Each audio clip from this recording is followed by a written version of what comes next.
Fifteen सूर्य, ठीक है। हम इसको लगाएंगे, इसके सामने लगाएंगे और हम देखेंगे कि किस एंगल पर ये अधिकतम वोल्टेज या एनर्जी बना रहा है, ठीक है। एंगल तो आपको समझ में आ गया। वैसे मैं बता देता हूँ, जब सन इसकी रेज इसके साथ पैनल की सतह पर 90 डिग्री पर टकराएंगी तब मैक्सिमम मिलेगा, ठीक है। तो जैसे कि धूप हमारे सिर पे आती है, सन धरती की फ्लैट सतह पर 90 डिग्री पर आता है, तभी सबसे ज़्यादा धूप दे लगती है, ठीक है। मतलब उस समय ज़्यादा एनर्जी हमें प्राप्त होगी। जैसे ही है कि सही एंगल पर रहेगा 90 डिग्री पर, तब हमें मैक्सिमम मिलेगा। इस थोड़ा नीचे कर लेते हैं इसको। अच्छा सर, इसको ऐसे रखें ताकि इसको एंगल से दिखा सकें। हाँ, तो ये देखो सोलर पैनल है। ये सोलर पैनल के जो आउटपुट वायर है मेरे हाथ में है, ठीक है। और ये हमारे पास सोलर चार्ज कंट्रोलर है, वो हम दिखा नहीं पाए थे, उसके अंदर था, वो ज़्यादा एम्पियर का था। इसकी भी रेटिंग है कि 12 या 24 वोल्ट दोनों लगाए जा सकते हैं। ये 20 एम्पियर का है। अगर 24 वोल्ट 20 एम्पियर कितना हो गया, कितने वाट तक के पैनल लगाए जा सकते हैं पता लग जाएगा। इसकी रेटिंग क्या है? 24 वोल्ट 20 एम्पियर। निकालो पावर। कितना पावर हो गया? 480 वाट। 480 वाट। 4 पैनल इसमें इनपुट कर देते हैं। अभी क्या है, मैं ये हमारा ट्रेनिंग मॉड्यूल है, इसको कुछ नहीं होता है। जनरली हम थोड़ा सावधानी रखते हैं इन चीज़ों में कि पहले हम कभी भी ये जो भी इन्वर्टर है या चार्ज कंट्रोलर है, कोई भी अप्लायंस है, उसमें पहले बैटरी को कनेक्ट कर लेते हैं, ठीक है। जिससे इसको पता लग जाए कि इसको एडजस्ट किस प्रकार करना है, 12 वोल्ट के लिए करना है, 24 वोल्ट के लिए करना है। ये ऑटोमेटिक है ना। तो पहले मैं इसमें एक लिथियम आयन बैटरी है, 2 लोड के लिए और 2 सोलर पैनल के लिए है। तो पॉजिटिव लगा दिया और नेगेटिव लगा देते हैं, तो ये ऑन हो जाएगा। 12 वोल्ट की है, लेकिन अभी डिस्चार्ज है 10 वोल्ट है, ठीक है। अब ये पैनल है, ये सोलर पैनल का भी इनपुट दे देता हूँ, ये ऑफ कंडीशन में है, ठीक है। गलत लगा दिया क्या? अब क्या है, इसमें हमारे पास एलईडी भी है, तो ये एक अच्छी बात है, इसमें सब कुछ दिख जाता है। पहले क्या था, हमारा ये पैनल से कुछ नहीं आ रहा था बैटरी की ओर। इस बार क्या है, पैनल से एक एरो दिख रही है बैटरी की ओर। बैटरी बिल्कुल ब्लैक है, मतलब खाली है, और पैनल से एनर्जी हमारी बैटरी में आ रही है, तो चार्ज हो रही है, ठीक है। इसका एक ऑन ऑफ स्विच है, लोड के लिए है। ये यहाँ से इसने पॉजिटिव किया है, इसको बंद कर देता है कभी कभी, ठीक है। अब इसमें क्या है, चार्ज कंट्रोलर है, चार्जिंग को कंट्रोल करेगा। इस समय क्या है, बैटरी चार्ज कर रहा है हमारी। अब कितना एम्पियर आ रहा है, कितना वोल्टेज आ रहा है, वो देखने के लिए हम इसमें क्या करेंगे, डीसी वोल्ट मीटर और एम्पियर मीटर हम चालू करेंगे। तो देखो अभी ये एम्पियर मीटर वोल्ट मीटर नहीं चल रहे, ये इसलिए नहीं चल रहे क्योंकि इसको चाहिए ऑक्सिलरी सप्लाई। तो मैं ऑक्सिलरी सप्लाई दे देता हूँ।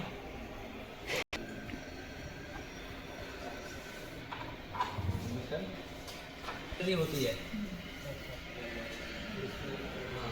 अब मैं इसको ऑन कर देता हूँ, तो हमारा मीटर ऑन हो गया। इसमें हाँ, इसमें आप लोग इसका करंट वरेंट सब कुछ माप सकते हैं। तो वोल्टेज अभी देखते हैं, देखो वोल्टेज नापने हैं। जैसे कि ये पैनल है, तो मैंने इसको निकाल लिया है, जैसे इसको बनाना के लिए होना चाहिए था, इसको लग गया। तो वोल्ट मीटर में इसको लगा देता हूँ। तो इस समय कुछ वोल्टेज आ रहे हैं, हाँ 19.7 अभी। तो ये ओपन सर्किट वोल्टेज है। करंट देखें कितना बना रहा है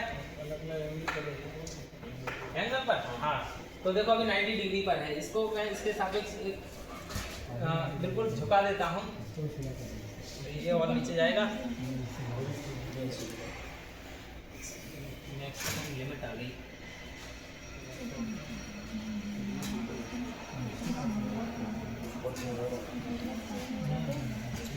लगातार सीरीज में जोड़ेंगे ना, और नीचे नहीं कर सकते ना, इसके सामने अभी ये क्या है, मुझे 0 डिग्री पे लाना है, तो ये ला ही नहीं पा रहा हूँ। तो देखो अभी क्या है, वोल्टेज कम हुआ, हाँ। जब बिल्कुल 0 डिग्री पर जाएगा तो हमारा वोल्टेज भी कम हो जाएगा, यानी पावर भी हमारी कम हो जाएगी। कम हो जाएगी क्या, एक्चुअली 0 डिग्री पर 0 पावर होती है। जैसे कि एसी में देखते हैं ना, वो साइन वेव वाला, वो साइन की जो टेबल होती है उसी के अकॉर्डिंग काम करेगा। कैसे काम करेगा, जैसे कि साइन में एंगल का मान जैसे जैसे बढ़ेगा, अभी ये 0 डिग्री है, अगर मैं इसको जैसे जैसे बढ़ाते आऊँगा तो 45 डिग्री पे कर देते हैं। तो देखो एक्चुअली क्या है ना, वोल्टेज जो होते हैं ना हमारे, ये आ जाते हैं, थोड़ी भी रोशनी पड़ती है तो वोल्टेज दिखाने लगता है, लेकिन अभी करंट नहीं बना रहा होगा। अभी करंट बहुत ही कम बनाएगा, ठीक है। वोल्टेज हम बस एक आइडिया लगाने के लिए है। जैसे करंट देख लेते हैं, अगर मैं शॉर्ट सर्किट करंट देख लेता हूँ उसका एक बार 0 डिग्री पे कितना है, और जैसे जैसे मैं एंगल इसका बढ़ाते आऊँगा 90 डिग्री पर, तो देखो इसमें क्या है, एक बार इनको दिखा देती है, हाँ कम हो रहा है, ठीक है। अभी भी धूप पड़ रही है क्योंकि दिन निकल रहा है कहीं ना कहीं से टकरा कर, उसको क्या बोलते हैं, डिफ्यूज लाइट। ये लाइट नहीं, ये भी कह सकते हैं दीवार से यहाँ से टकरा के यहाँ पर कुछ जा रही है, रोशनी जा रही है, सनलाइट है इधर उधर से डिफ्यूज वाली पहुँच रही है, तो पूरी तरह से ब्लॉक नहीं है। अभी पूरी तरह से ब्लॉक करना है तो कपड़े से ढक सकता हूँ मैं देखने के लिए, तो 0 हो जाएगा। अब जैसे जैसे मैं एंगल बढ़ाऊँगा साइन के अकॉर्डिंग, 45 डिग्री पर क्या होता है साइन का मान 30 डिग्री पर हो जाता है आधा। इसकी पावर की 30 डिग्री पर 1/2 होता है ना, तो आधी पावर ये जनरेट कर देगा, यानी 100 वाट का है तो 50 वाट ये आउटपुट देगा 30 डिग्री पर। इसके सामने इसकी बात कर रहे हैं हम। और जब 90 डिग्री हो जाएगा तो 100 वाट का है तो 100 ही देगा। 90 डिग्री पर साइन का मान क्या होता है, 1 का मतलब मैक्सिमम, ठीक है। तो इसको अब 90 कर देते हैं और थोड़ा और बढ़ाते हैं। तो 30 पर कितना था, कितना कम था ये, 20 था। अब देखो दुगना हो गया है ना, दुगना हो गया है। आधे 30 पर तो 20 था, तो पहले से वोल्टेज एम्पियर आ गया है, ठीक है। ये शॉर्ट सर्किट है। इस समय वोल्टेज क्या होंगे इसके साथ साथ में अगर नाप लूँ तो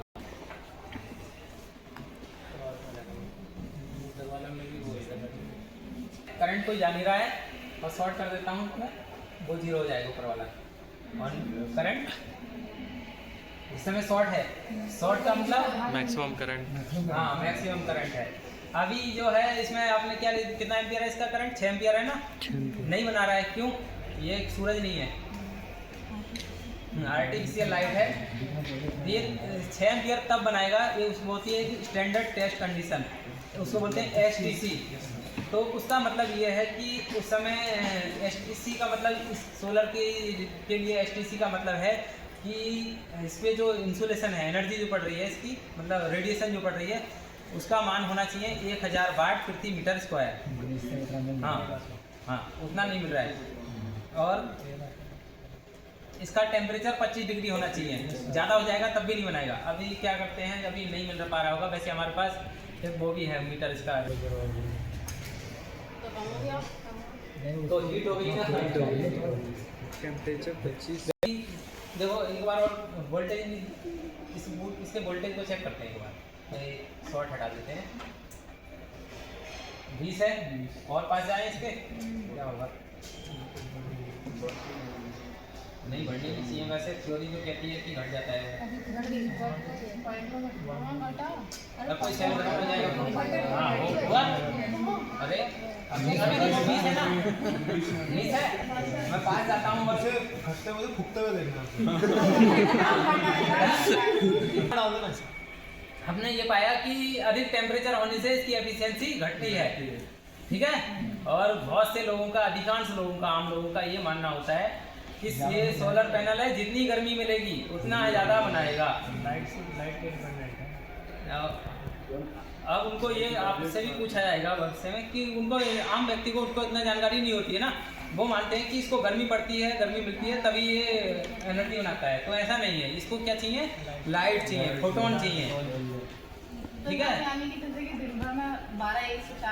देखो ये सबसे अच्छा काम क्या कब करेगा, सोलर पैनल बिल्कुल ठंडा हो और कड़ाके की धूप पड़े, यानी कि सोलर पैनल को एक पानी की सतह पर रख दो जिसका तापमान 25 डिग्री है, और उसे तब मैक्सिमम दो धूप, तब हाँ। तो उसमें कुछ और भी फैक्टर है कि जाड़े के समय में जो रेडिएशन मिल रही है ये कम होती है, 1000 नहीं होती, 500-600 हो रही है, लेकिन गर्मी में 1000 से, हाँ गर्मियों में क्या है ना, हमारे यहाँ रेडिएशन 1100 तक पहुँच जाती है। कितनी, 1100, इसकी स्टैंडर्ड से भी ज़्यादा पहुँच जाती है, हाँ। तो उस समय ज़्यादा ही बनता है गर्मी में, ठीक है। मेरा कहने का समझाने का मतलब यही है कि इसको एक स्टैंडर्ड तापमान रहे। तो कुछ लोग आजकल ये भी करते हैं कि कुछ लोग क्या सरकारें ऐसा करती हैं कि इसको समुद्र की सतह पर बिछा देती है या पानी के ऊपर। हाँ, जो तालाब है ना उनकी जगह उनकी भी स्पेस ऑक्यूपाइड करने के लिए, तो वहाँ पर अच्छा काम करता है और ज़्यादा। ये हमारा पॉली है, ये और भी अच्छा काम करता है। इसमें हम देख लेंगे मोनो ठंडे इलाके में अच्छा काम करता है, पॉली गर्म में। ठीक है, अगर मान लीजिए राजस्थान में इंस्टॉल करते हैं तो मैं पॉली वाला लगाऊंगा। हाँ, ये तो हमने देख लिया इससे क्या प्रभाव पड़ता है। करंट पे क्या प्रभाव पड़ता है, देखो तापमान बढ़ने से वोल्टेज के साथ तो उल्टा हो रहा था कि घट रही थी, लेकिन तापमान बढ़ने से करंट के साथ क्या होगा, करंट बढ़ जाएगी, लेकिन ओवरऑल पावर घट जाती है। ठीक है, मतलब करंट बढ़ेगी ज़रूर।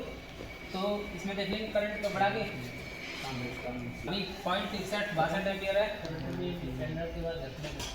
हाँ, फिर मैं बिल्कुल उसके पास नहीं ले जाता, नहीं खराब हो सकता है।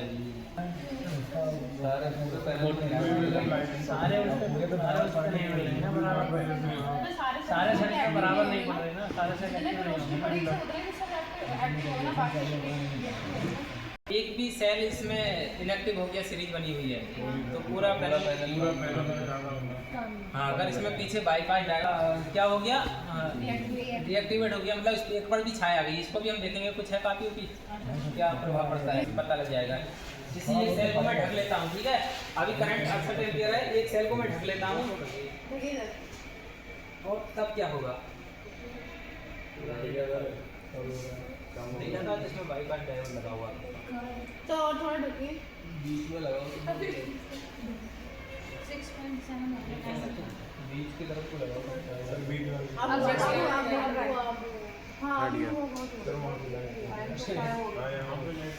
सर जहाँ लाइट पड़ी वहाँ पे आप लग रहा है ना, वहाँ से कम हो रहा है। नहीं, इसका कवर फुल करना पड़ेगा। इसमें होगा ये बाईपास डायोड। हर सेल के पैरेलली नहीं, इसमें कुछ जैसे 4 लाइनें हैं, बाईपास डायोड है ये। उसको अगर किसी पे छाया पड़ जाए, नहीं तो अगर इस कंडीशन में अगर नहीं होगा ना, तो अगर एक पर भी छाया पड़ी तो पूरा मॉड्यूल यूजलेस हो गया हमारा। और साथ साथ यूजलेस तो होता ही है, साथ साथ जिस सेल पे छाया पड़ती है वहाँ पर पोलैरिटी रिवर्स होके आ जाती है बाकी सेलों की, जिसके कारण वो सेल खराब भी हो सकता है, वो हीट भी हो जाते हैं, गर्म हो जाते हैं। जैसे कि आपने देखा होगा इसमें एक फंक्शन है कि हम इसमें टाइमर है, इसमें टाइमर मतलब टाइम लगा सकता हूँ, मुझे कितने समय तक लोड ऑन करना है फिर ऑफ कर देना है। ठीक है, तो एक होता है इसमें 2 मोड होते हैं, एक day light mode. Day light का मोड का मतलब है जब चाहे जब बटन दबाऊँ ऑन हो जाए। एक होता है इसमें मोड डस्क टू डाउन। हाँ, डस्क टू डाउन का मतलब है सूर्यास्त से लेकर सूर्य उदय तक। ठीक है, जब सूरज डूब जाएगा तभी ये ऑन करेगा लोड को। जैसे स्ट्रीट लाइट होती है ना, वो